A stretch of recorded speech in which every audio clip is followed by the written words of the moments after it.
Hi everyone, and welcome to this introductory session on using Cloud Firestore, and basically an introduction to database and understanding the need of database and using it in a Google Cloud environment.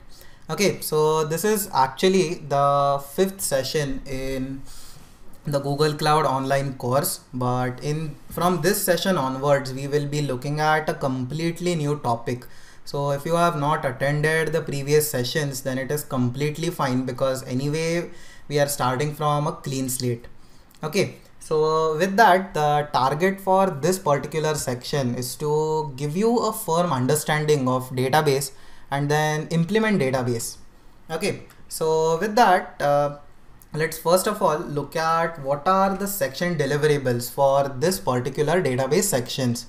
So first of all, we will be understanding the need for a data storage medium.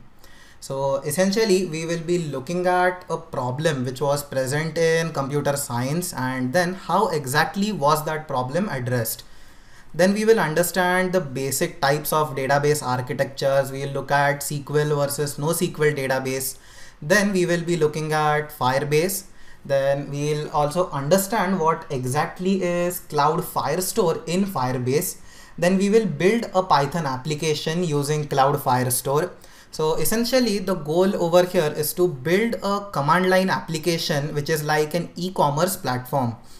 So it's like your own version of Amazon, where you can add new products, you can buy new products, or you can sell new products. So essentially we will be building a Python based e-commerce platform, a very simple one, nothing fancy, but still that will be very important in order to understand some basic operations on a database.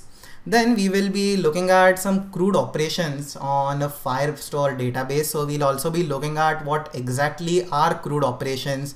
And finally, we will be performing some queries on a Firestore database.